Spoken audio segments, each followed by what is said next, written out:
Day 2 of the appeal hearing for a Benton County man sentenced to death in the rape and murder of a 6-year-old girl from Bentonville. In 2015, a jury found Zachary Hawley guilty of capital murder in the death of Jersey Bridgman, and now his new lawyers are working to get his conviction overturned, claiming he received ineffective assistance from his attorneys. Hi, welcome to Crime Daily Series. Today we are talking about the story of Madison Middleton, the girl on the white scooter. 7:55 p.m. Santa Cruz, California, July 27, 2015. For almost 24 hours, this apartment complex has been crawling with police. Garages, checked. Stairwells, checked. Dumpsters, checked. Every inch of an 8-acre property has been picked apart by officers, K-9 units, and dozens of exhausted volunteers who haven't slept since the night before.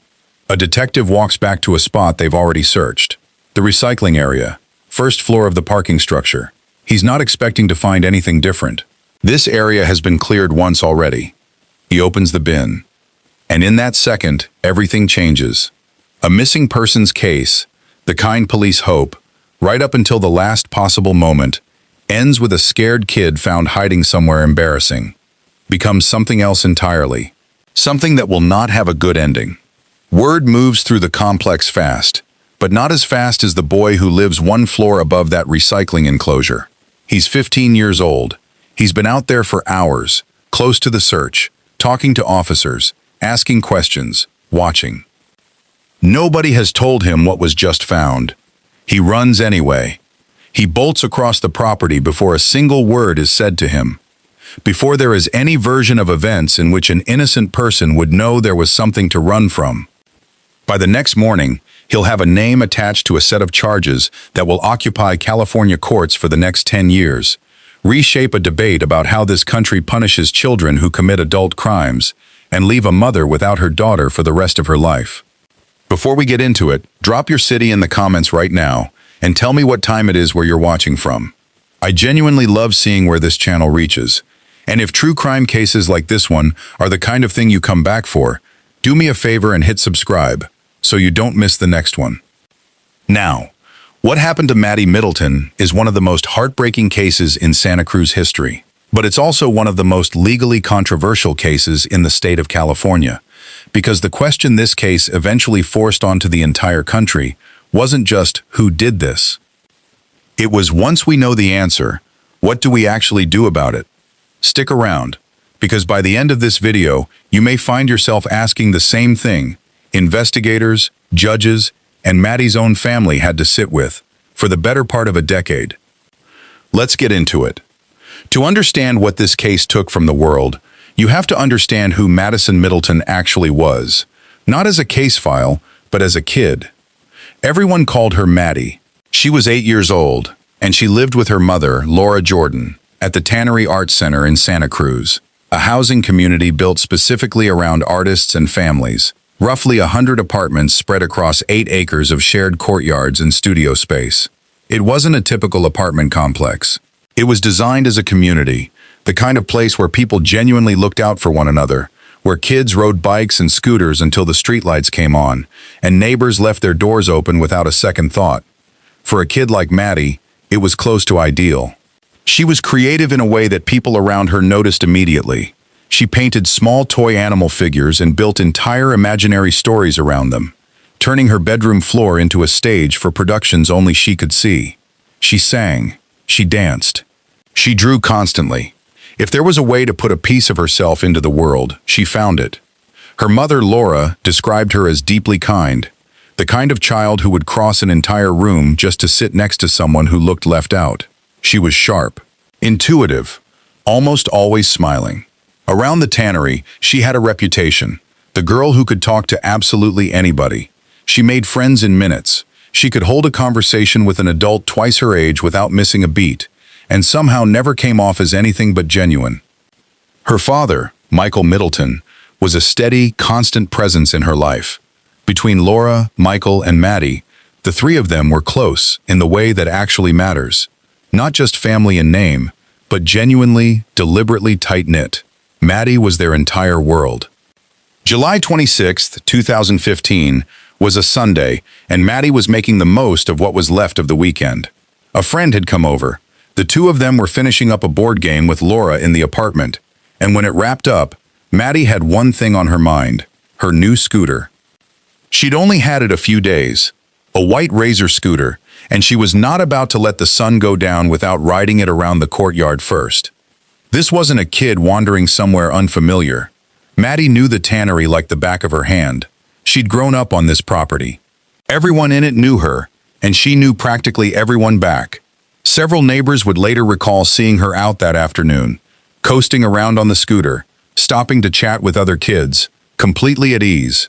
Nothing about that Sunday afternoon looked, sounded, or felt like the beginning of a tragedy. At 5:07 p.m., a neighbor caught a glimpse of her riding past the mailboxes. That was the last confirmed sighting of Madison Middleton alive. When she didn't come home, Laura started knocking on doors, and with every door that opened, with every neighbor who said the same thing, "I haven't seen her yet," the fear in that community started to compound, because everyone who knew Maddie understood the same basic fact about her. She was confident, but she followed the rules. Don't wander off. Don't go far. Don't talk to strangers. She wasn't the kind of child who simply vanished on her own. Something was wrong, and within the hour, everyone at the tannery would know it. What made the tannery so distinct as a place to grow up wasn't just its size or its layout. It was the culture the residents had built there over years. This was a community of working artists, many of whom had chosen affordable, shared housing specifically because they valued that sense of collective responsibility. People didn't just coexist in the same buildings. They showed up for each other's gallery openings, watched each other's kids without being asked, treated the courtyard less like a shared hallway and more like an extended living room. That context matters, because it's exactly why what happened felt so fundamentally impossible to the people who lived there. Places like the tannery are built, quite deliberately, around the idea that a community can create its own kind of safety. For nearly 2 decades, that idea had held. If you've ever lived somewhere that felt this safe, you already understand why nobody at the tannery believed this could happen there.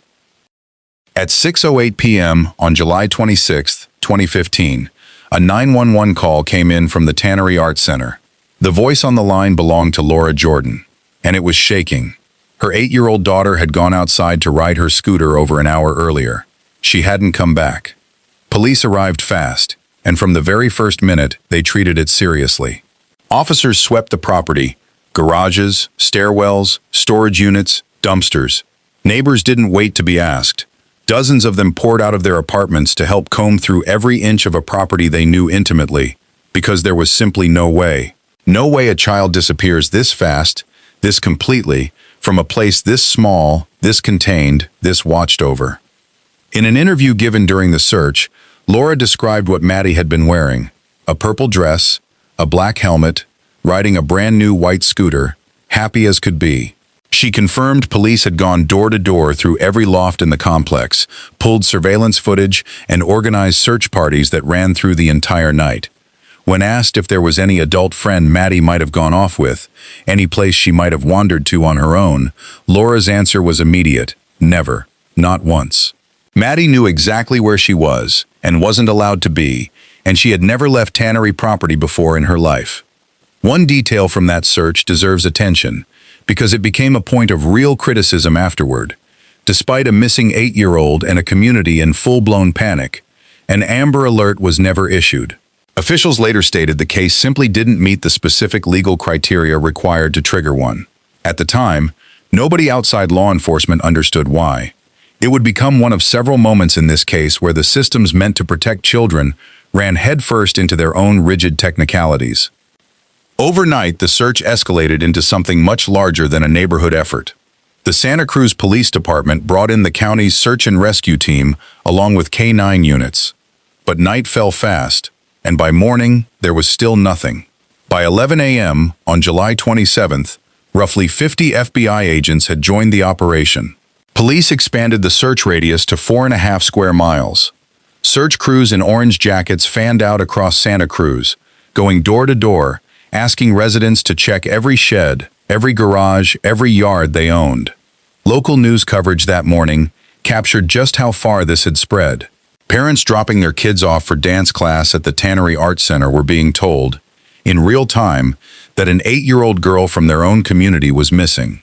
Neighbors described feeling helpless, checking homeless encampments, walking as far as Paradise Park, running on no sleep, refusing to stop. Over 1,000 tips had already come in. Hundreds of volunteers showed up in person. Something about this case, the age of the child, the tightness of the community, the sheer impossibility of a kid disappearing from a place this small, pulled people in from across the entire region. At that point, police were careful about the language they used. They stated clearly there was no evidence Maddie had been forcibly abducted, and they were treating it, officially, as a missing child case, not a kidnapping. It was, in their words, still early.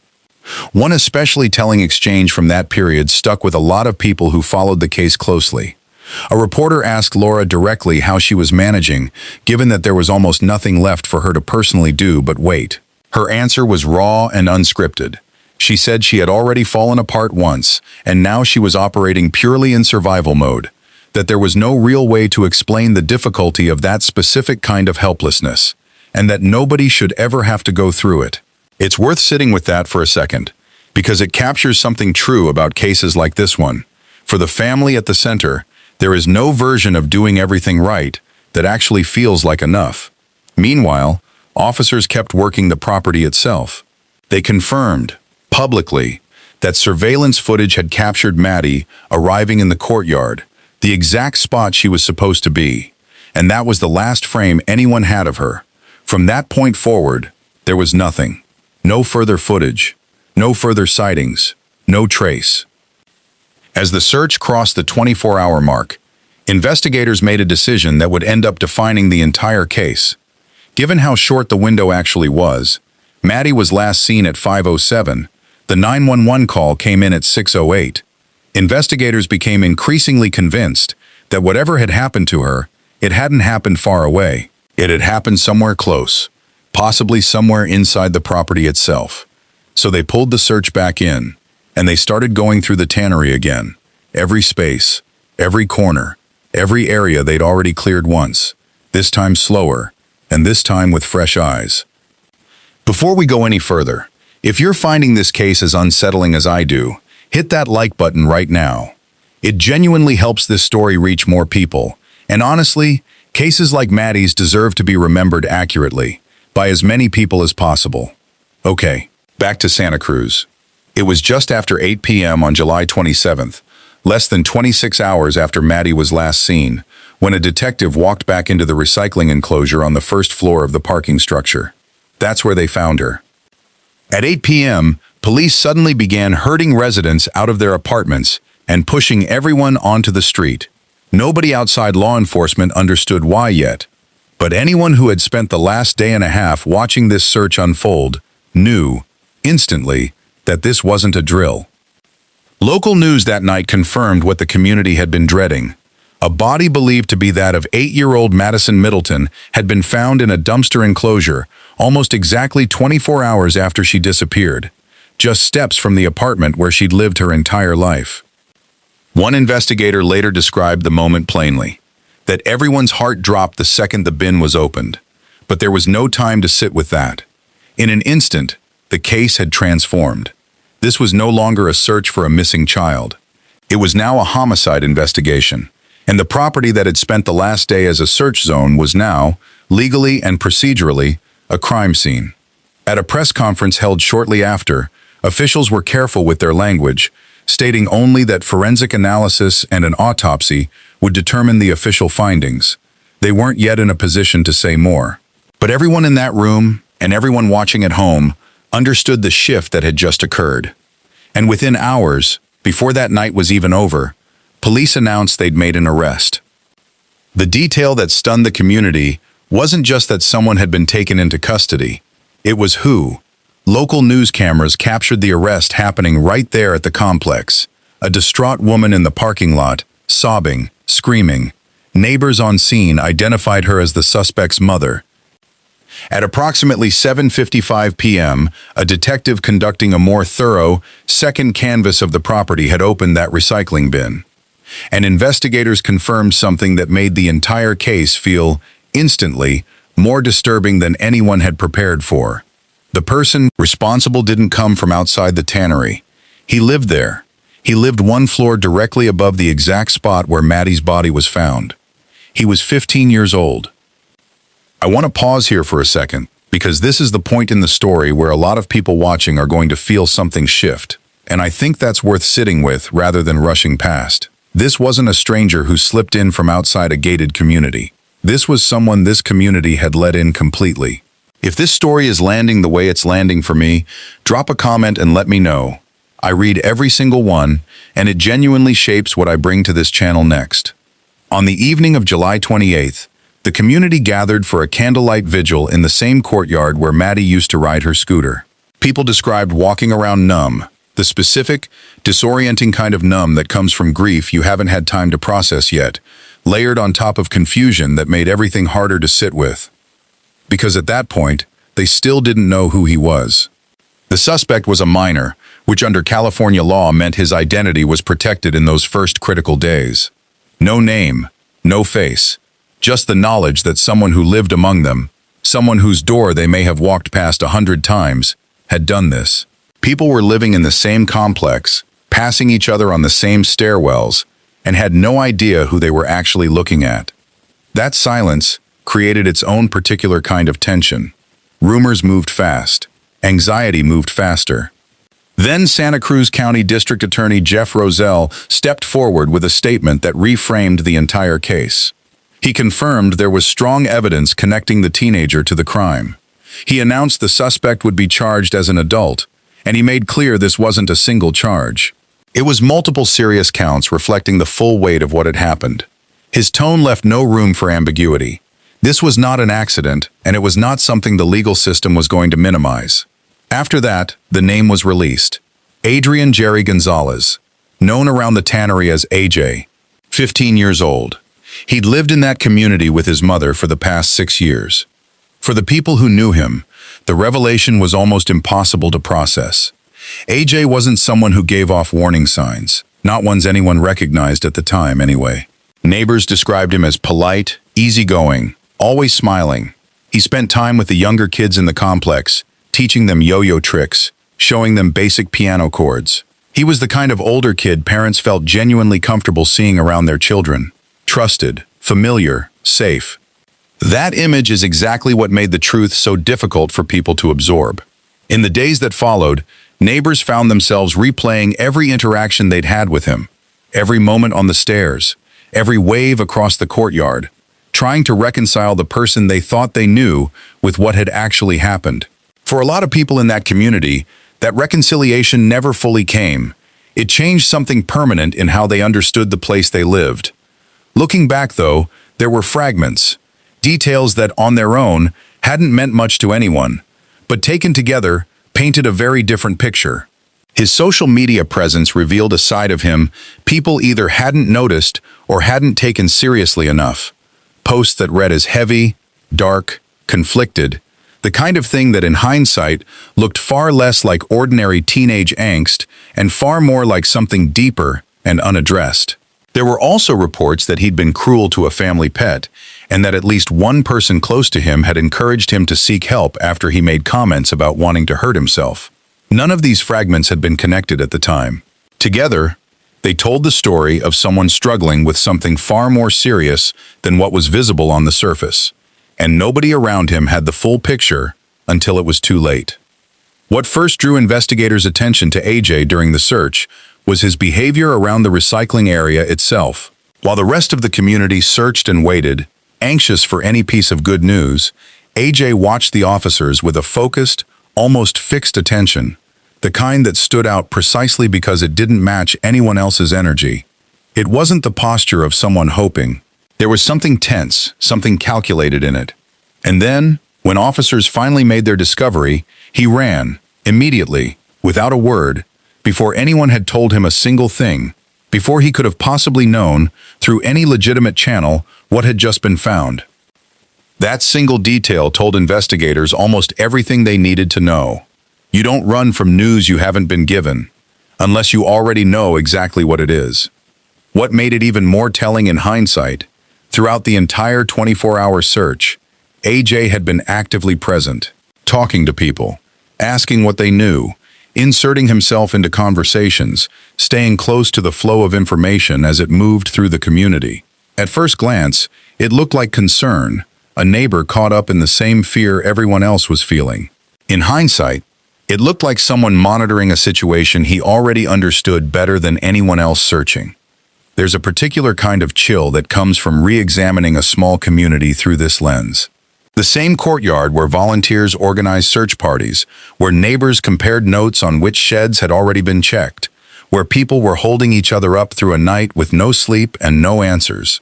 AJ was standing in the middle of all of it, not lurking at the edges, not absent, which might at least have raised a flag. Present, engaged, asking the same questions everyone else was asking, appearing to share the same fear everyone else was carrying. It's a detail that, once you know the outcome, reframes the entire 24-hour search, because for one person in that crowd, this was never actually a search for someone who might still be found. When police brought AJ in for questioning, the inconsistencies surfaced almost immediately. His account didn't hold together. Details shifted between tellings. His behavior under questioning gave investigators enough to keep pushing. The full contents of that interrogation were never made public, largely out of legal caution given his age at the time. But what followed was a formal confession. According to that confession, AJ had lured Maddie into his apartment by offering her ice cream. She knew him. She had no reason to hesitate, no instinct telling her something was wrong. This was a familiar face in a place she'd trusted her entire life. Once she was inside, he attacked her. What followed resulted in her death. He then moved her body out of the apartment and concealed it in the recycling enclosure, where it would be found roughly a day later. Forensic evidence allowed investigators to reconstruct the timeline with disturbing precision, including the fact that Maddie had already died before Laura's 911 call was even placed at 6:08 p.m. on July 26th. In other words, for nearly the entire search, the door-to-door sweeps, the K-9 units, the 50 FBI agents, the hundreds of volunteers walking the property inch by inch, Maddie was already gone. The search the entire community had thrown itself into with such desperate hope had from its very first hour been a search for a body. District Attorney Jeff Rozelle made his position on the case unambiguous. AJ was facing the possibility of life in prison, and trying the case in adult court, Rozelle said, was not a difficult call. It was the only path that reflected the severity of what had happened. He described AJ, directly, as a genuine danger to the public. That wasn't rhetorical framing. It became the foundation for everything the prosecution argued going forward. Judge Salazar reviewed the case and, at least initially, agreed. AJ would be tried as an adult. Given the confession, the forensic timeline, and the charges on the table, it appeared, for a moment, that the legal path forward was set. AJ entered a plea of not guilty, despite the confession already on record, adding another layer of tension to a case that was already straining a community's patience to its limit. But that direction didn't hold. AJ's defense team moved aggressively to have the case transferred out of adult court and back into the juvenile system. Their argument rested on a piece of legislation that had just taken effect, Senate Bill 13091.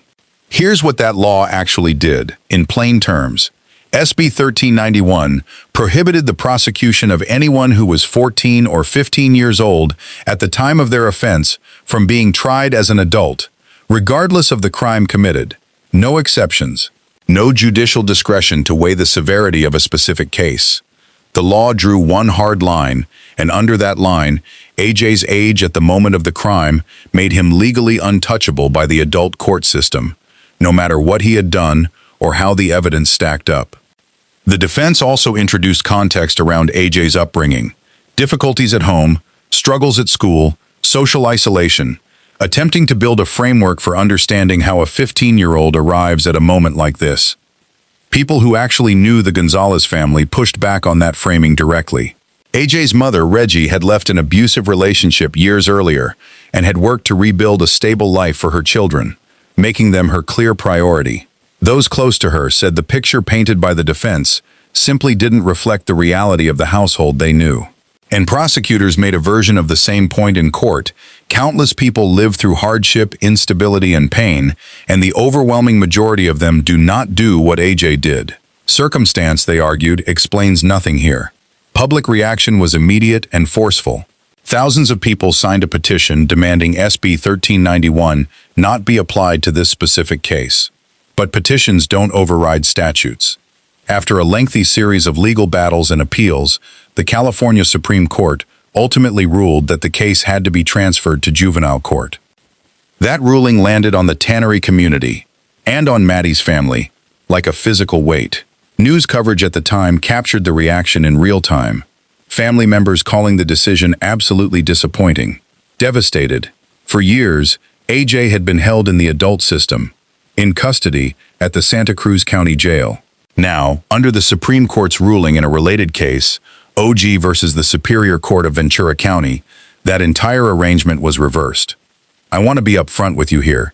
This is the part of the case that tends to split people the hardest, and I think it deserves to be laid out fairly rather than flattened into a simple villain narrative. So stick with me for a second, because there are two real arguments here, and both of them come from people who actually worked this case. Judge Salazar, the same judge who had to implement the ruling, was remarkably candid about his own position. He said, on the record, that his hands were tied, that within the legal boundaries the law had drawn around him, he had no room to move. He didn't defend the outcome. He described it as an honest reflection of a system with limits that even he, as the presiding judge, found deeply uncomfortable in a case like this one. He went further, stating plainly that blanket protections applied to every 14 and 15-year-old, in every case, regardless of severity, do not automatically serve public safety, and that not everyone in that age bracket is a realistic candidate for successful rehabilitation. On the other side of that same debate sat the juvenile justice argument, the reasoning that shaped SB 1391 in the first place. Proponents of the law argued that children who commit crimes, even serious ones, respond differently to treatment and structure than adults do, and that the juvenile system exists specifically because adolescent brains, adolescent impulse control, and adolescent capacity for change are not the same as an adult's. One official involved in the broader juvenile justice debate put it this way: kids can get real treatment and support within the juvenile system, structure that actually works, rather than being thrown into an adult prison environment where, statistically, they're far more likely to learn worse habits, not better ones. Both of those arguments are, in the abstract, defensible. The tension in this specific case is that they were being weighed against a confession, a documented timeline, and a set of expert evaluations that, according to prosecutors, painted an unusually alarming picture of AJ specifically, not juveniles in general. That distinction between how should the system treat 15-year-olds as a category and how should the system treat this 15-year-old is in many ways the entire unresolved question at the center of this case. SB 1391 was written to answer the first question. It left almost no room to answer the second. It's also worth understanding how this decision actually moved through the courts, because it wasn't quick and it wasn't simple. The defense's transfer motion triggered years of hearings and appeals, working its way up through the state court system. And the ruling that finally settled it didn't even come from AJ's case directly.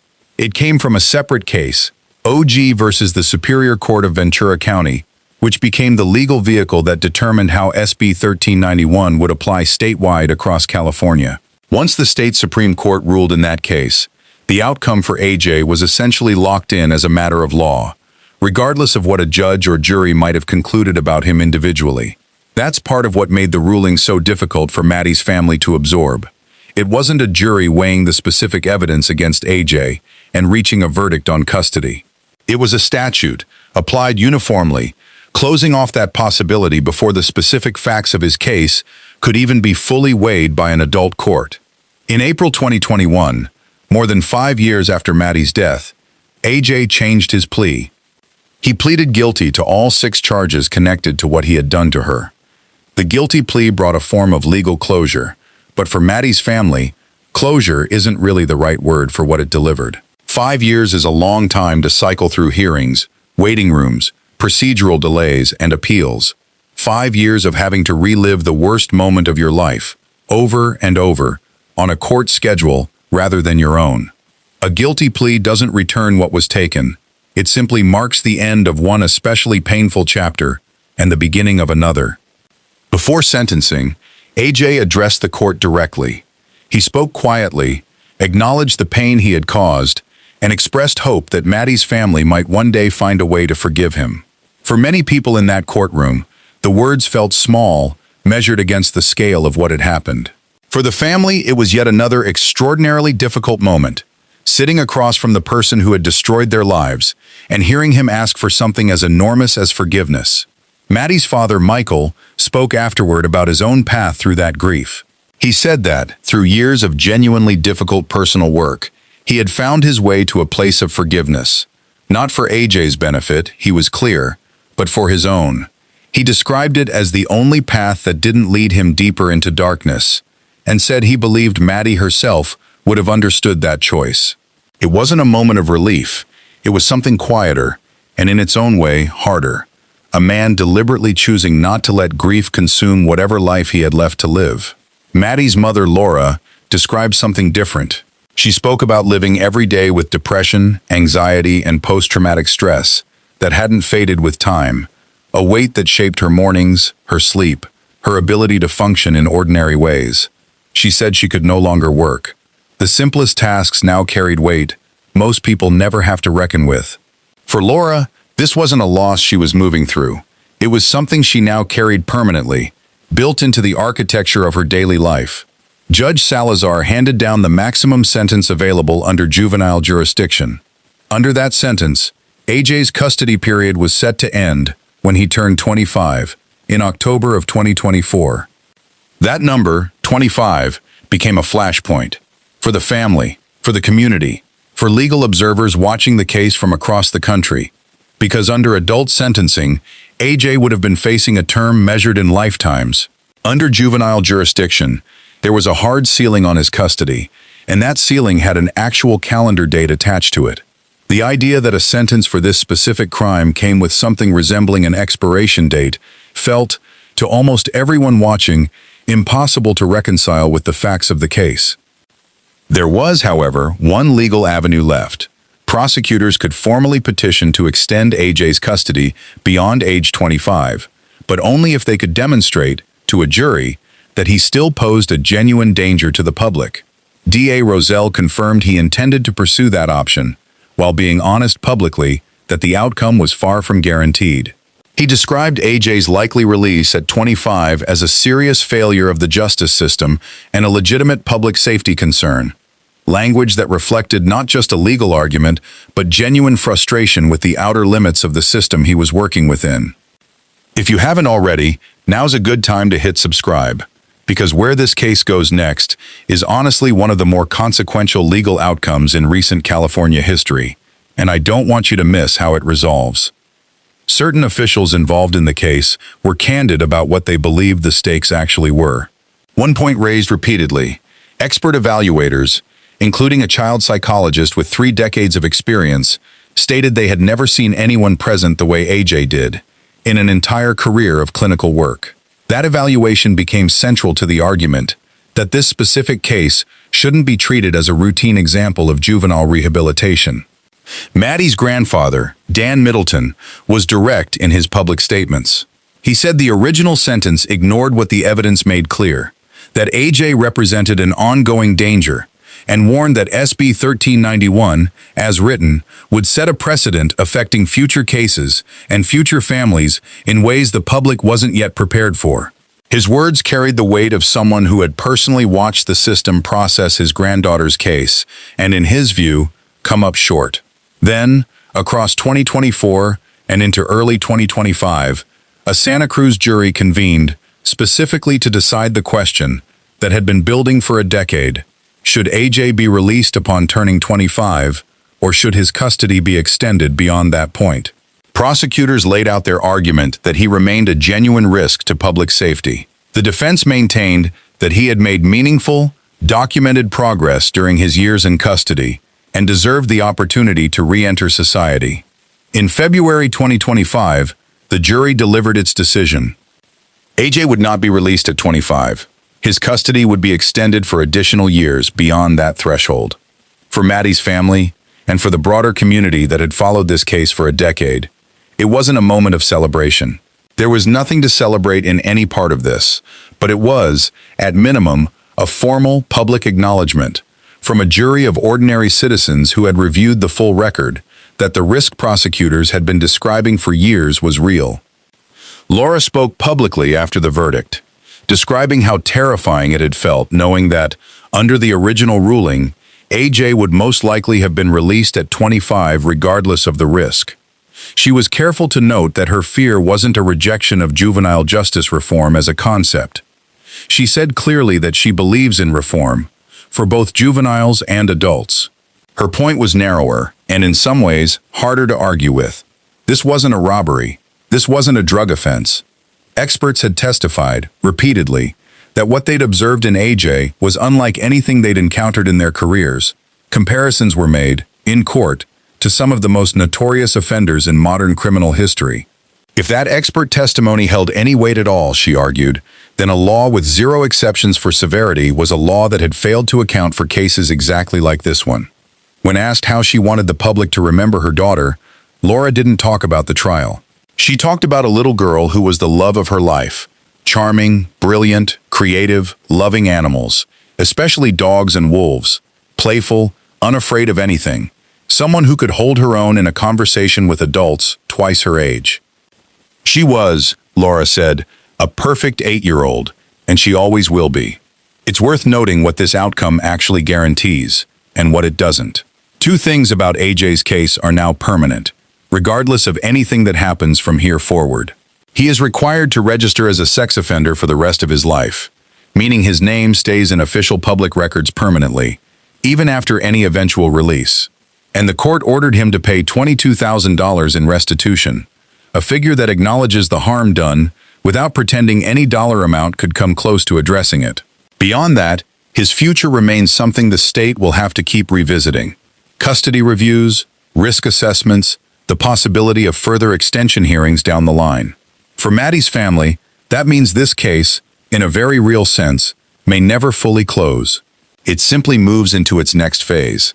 In the middle of years of legal proceedings, appeals, and public argument, something quietly, almost impossibly human, unfolded between two women who had no roadmap for what either of them was living through. Laura Jordan and Reggie Gonzalez, Maddie's mother and AJ's mother, found themselves bound together by a tragedy that had destroyed both of their lives in completely different ways. Neighbors would see Reggie standing near Maddie's memorial, silent, unable to look away, returning again and again, as though searching for something she couldn't quite name. And Laura, carrying grief that most people will thankfully never have to understand, found it within herself to walk over, to hold her, to tell her, directly, that what happened wasn't her fault. Two mothers, standing on opposite sides of the same unbearable moment, finding something that looked, quietly and almost impossibly, like grace. The pain didn't stop there either. Sometime later, Michael Middleton's car was broken into. He had been keeping Maddie's ashes with him, a private, deeply personal way of staying close to her. They were stolen. The people responsible were never identified. The ashes were never recovered. It's the kind of loss that lands on top of an already unbearable loss, in a way that resists any real description. Through all of it, the Tannery Art Center community responded the way it had always responded to everything. Through art, through togetherness, through the act of building something lasting out of something devastating. Near the beach, not far from where Maddie lived, a sound sculpture shaped like a wolf now stands in her memory. Maddie loved wolves, their strength, their freedom, the way they move through the world without apology. When wind passes through the sculpture, it produces a long, low tone, somewhere between a hum and a howl. People who've heard it describe it as a voice, carried in from somewhere far away. The Rio Theater put her name on its marquee, so that anyone walking past on an ordinary day would see it and remember. Artists from the Tannery created paintings in her honor, color and memory and emotion pressed into canvas. Hundreds gathered for a celebration of her life. And the city of Santa Cruz officially declared October 5th, Maddie's birthday, as Madison Middleton Day, permanently written into the city's calendar, because some people leave a mark a community simply refuses to let fade. Her family also created an organization called Maddie's Child of Santa Cruz, built around a message that's simple and serious in equal measure. Before you go, tell someone. It's a safety initiative aimed at children and parents, designed to open conversations about awareness and risk in language kids can actually understand and use. Their way of making sure her story didn't end only in tragedy. The Tannery Arts Center was never quite the same after July 2015. People stayed. They still create there, still look out for one another, still build lives within those walls. But something shifted permanently. A quiet, ever-present awareness that safety is never something you can fully take for granted, even in the places that feel most like home. Laura has said that Maddie was the best thing she ever created, the light and love of her life, a girl who was bright and open and kind in ways that left a mark on everyone who ever met her. She was 8 years old, and she had already figured out something most people take a lifetime to learn: how to make someone feel truly seen, and how to fill an entire room just by being in it. That light went out far too soon. But it didn't disappear. It just changed shape, into a wolf that howls in the wind, into a name on a marquee, into a birthday that now belongs to an entire city, into two mothers holding each other in the middle of something no one should ever have to survive. Maddie was here, and Santa Cruz made sure the world would not forget it. CTA#4. Closing, warm and reflective. If this case affected you the way it affected me putting it together, let me know in the comments which part of Maddie's story stayed with you. And if you want to be here for the next one, subscribe, because there's more of these true stories coming. Thanks for watching, and I'll see you in the next one.